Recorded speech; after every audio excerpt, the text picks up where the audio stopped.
Leroy Poor, USS Rich, the Navy, was in service from 42 to 46. Went to Great Lakes, Illinois, and went through boot training there and gunner's mate school. I left there, I believe it was in March, and went to New Orleans and got on put on the USS Rich. And there we went on, it was a brand new ship made in Michigan, and come down the Mississippi River and run aground somewhere down there and been a screw shaft. And we had that on the shakedown cruise to Bermuda. From there we went back to Charleston Navy Yard in Boston, and went into dry dock and got the screw shaft fixed, and it was smooth riding from there on out. Destroyer escort. They escorted convoys to Europe. We went into Ireland, Londonderry, Ireland, and got a lot of liberties there, and saw the Irish country, and it was really something else. On the last trip we went over, we had to go to Plymouth, England to get ready for the invasion of Normandy. And that was June the 6th. And June the 8th, we ran across mines and sunk the ship right off the French coast, and had, I believe it was about a third of the ship was killed, and the rest was scattered all out different places. Got together in England several weeks later. The guns opened up at 6 o'clock that morning, June the 6th morning, and the sky was filled with C-47, C-46s, some of them alone, some of them pulling gliders behind them, and the sky was just like a cloudy day. There were so many of them, and of course, that was astonishing to me. 17-year-old kid, I couldn't get over it. LSD and the landing craft, and of course, the Germans were up there in their bunkers with machine guns and all of that, and it was a terrible day. Thousands of soldiers were killed going on the beach. Because a little bit later in the morning, they had a destroyer that went down the coast, firing into the bunkers, and that was one thing that saved a lot of lives. Cut down the machine gunners and all of that. June 8th, when we were struck by the mines. We were at our gun stations. I had a 1.1, which was a little smaller than a 40 caliber anti-aircraft gun.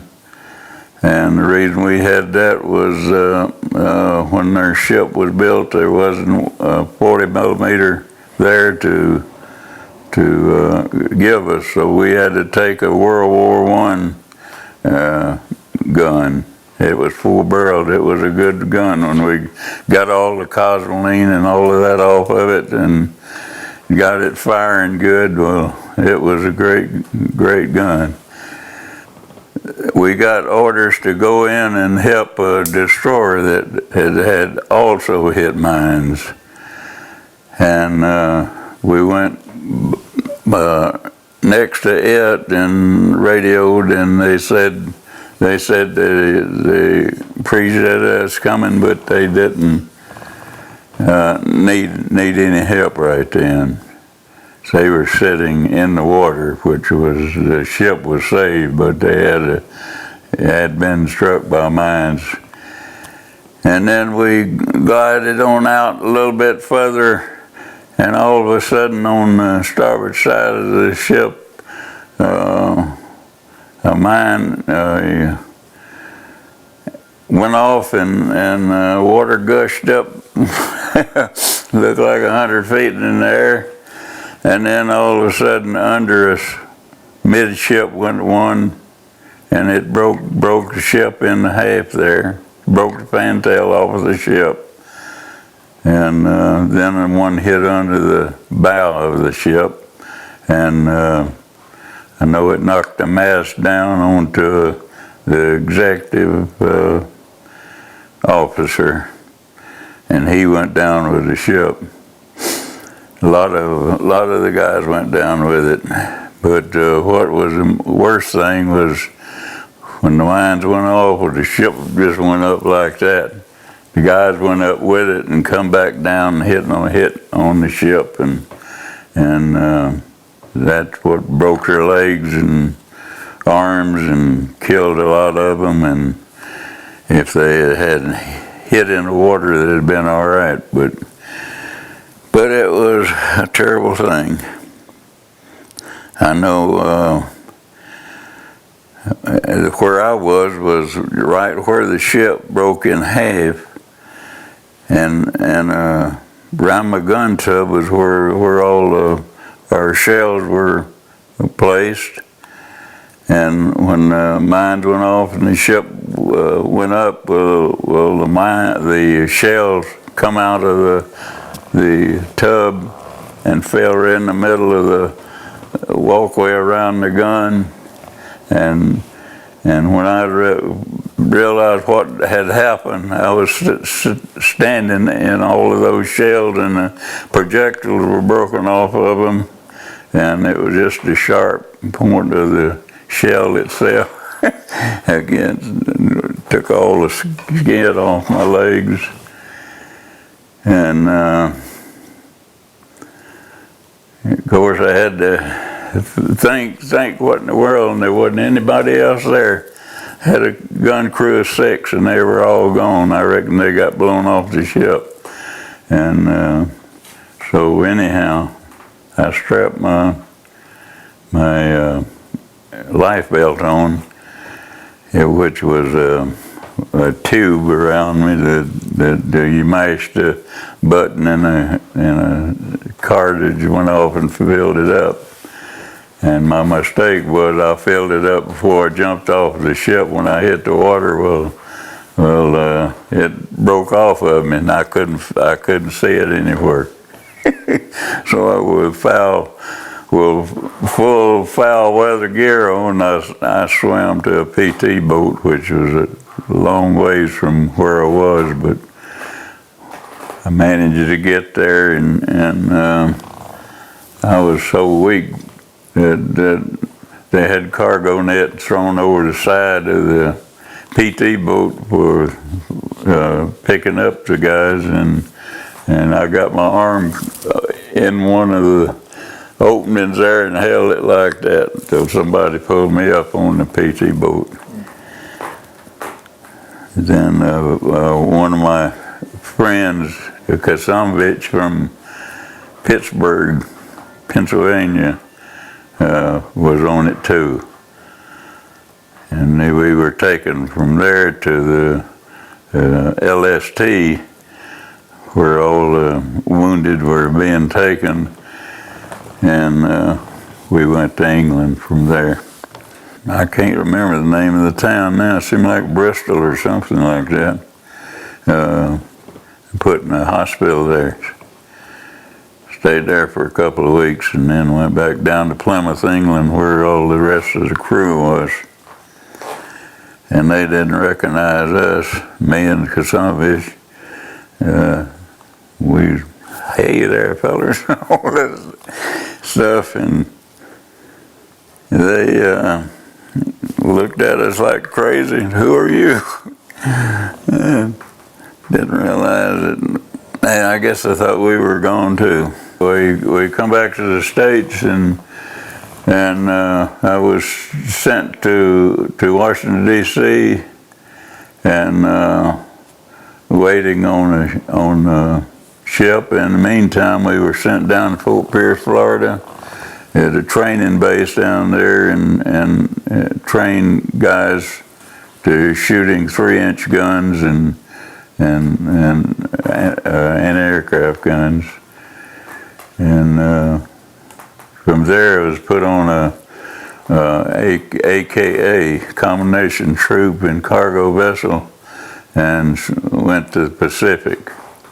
Yeah, we went down through the Panama Canal, which was astonishing to me at the age I was and all, and then went from there to Hawaii and stayed there for a few days.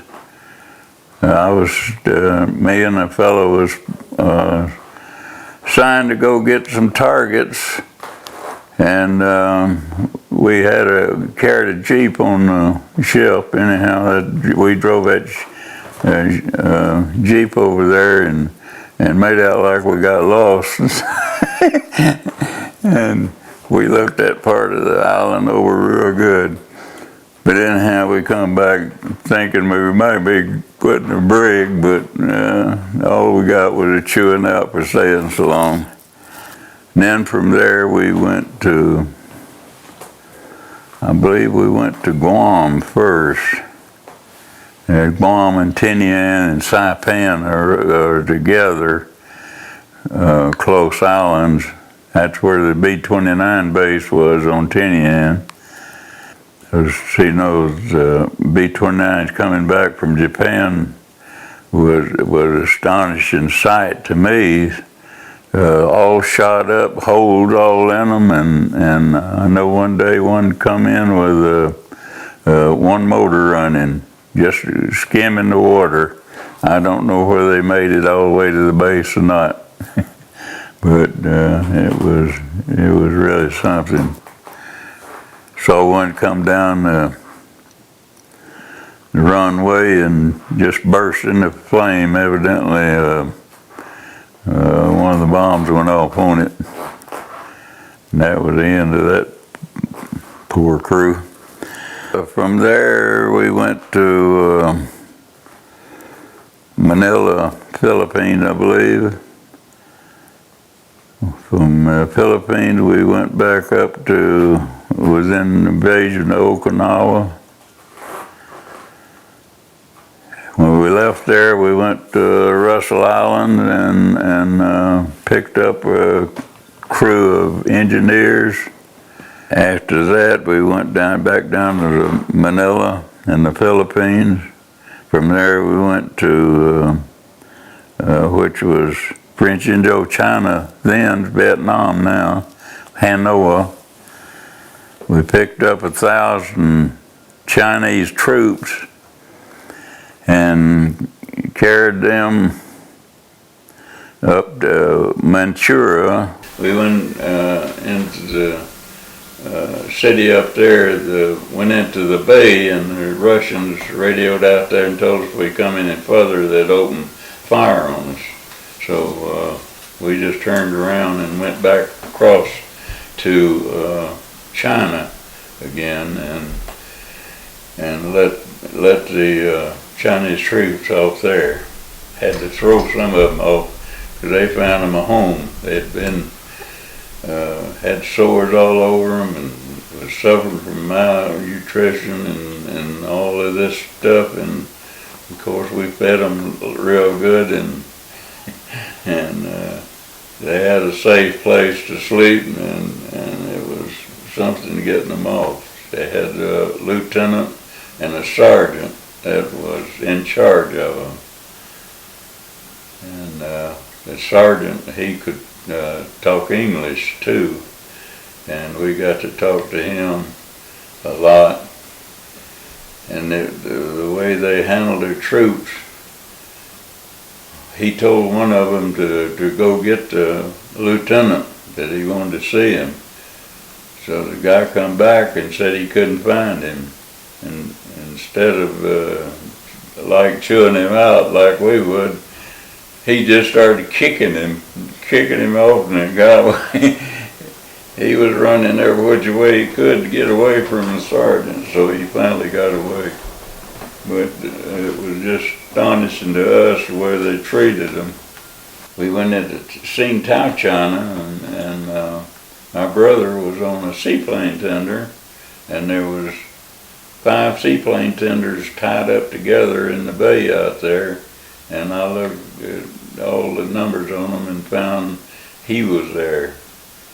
So we radioed out there to him, and he got the captain's gig and come over there to see me, which was something else. We hadn't seen each other in a couple of years, and it was really something, which was real nice. Then we went up to Tientsin, China also. Went over and got liberty and went over and had a dinner in a restaurant. Big old steak on a plate. The steak was big as the plate was. We thought that was really something. We got French fries just like you would here in the United States. That was something out of this world. But the war was over then, and it was something like smoking cigarettes. You could go up on top deck and smoke cigarettes and didn't have to worry about submarines seeing them or this or that. Invasion of Okinawa, we were anchored out in the bay by a hospital ship, which was painted white with a big red cross on the side of it to keep the enemy from firing on it, or those Japs from diving their planes into it and all of that. And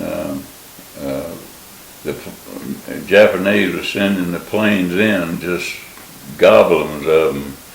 But they had a ring around that place out there with battleships and cruisers and destroyers and all, and they'd shoot them all down just about it, because always a few got in anyhow. And fortunately, I got my first Jap there. He was diving the plane, going to dive into the hospital ship, and I shot the tail off of it, and it just went bloop bloop into the water. Well, you know what? In Europe, I wasn't scared at all. But when we get out in the Pacific, it got leery out there. I know at Okinawa, with the Japanese airplanes flying into ships, just crazy the way they do it, and it made you leery there. It made it real scary. You sit up there strapped to your gun with your knees shaking. When my ship was sunk, still carry that. I can see it just as plain in my mind as when the day it happened. Just a 17-year-old kid, 18-year-old then, and of course there were a lot of them on the ship the same age, but never will forget that, because it was horrible. It was guys that were killed in it. Floating in the water, laying on the ship. Well, I figured it made a man out of me. And it was something that you're glad you got to see, and something you're sorry that you did see it too, but it made you feel how crazy people can get. Like I say, the only way to see a war is to be in it, and you sure get some surprises. I mean, just taking up a gun and shooting somebody and killing them, it's just terrible. It doesn't make any difference if it is your enemy. It's still awful. You don't know what war's like until you're in it. I know I was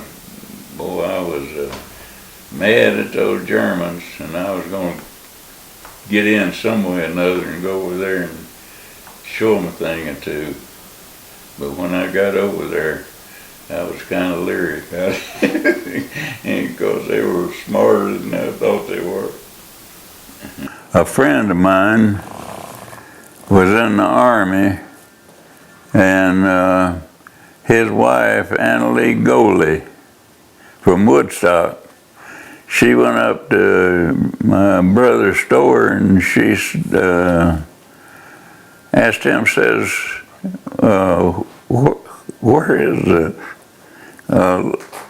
where is Leroy? And he said, well, he's home now. She said, well, that's great. I saw his name on a monument in England, and it had a list of the guys that they thought was gone. It was just, and I've got a niece that is going over there. She went over there last year, but she couldn't find it, because she's going back again this year. She's going to look for it again. It was just a monument of, as far as I know, of sailors that were missing in action. And that's what mine was then. I was missing in action. In fact, my daddy got a telegram from the government that I was missing. Well, it was when we one of the things when we picked up USS Rich in New Orleans. There was about 10 of us that were together that was assigned to the ship, and we had come from Norfolk, Virginia, down there on the train. Anyhow, we got off and the train and went to the docks out there and saw the ship, and we all went aboard. You know, you go up and salute the flag as you go on it. And the officer today had asked you, tell him what your name was, and they'd sign you to a bunk. I went up and told him my name was Leroy Poor, and he says, what was your name? I said, Leroy Poor. He says, don't give me that. Tell me what your name is. And I was getting worried then. I was afraid he was going to throw me in the brig for just a minute I got aboard. So anyhow, I thought I took my dog tag out and had to show it to him. He must have had the USS Rich on his mind. You know, and thought I was trying to make fun of it, I guess. So he signed me to a bunk and said, gift. I enlisted. My daddy had to sign my papers, and he wouldn't sign them for quite a while, and I kept nagging at him until he said, well, I'm going to go ahead and sign your papers for you to go in, but you're going to be sorry. But I wasn't sorry. I got more experience out of that than anything I'd ever done.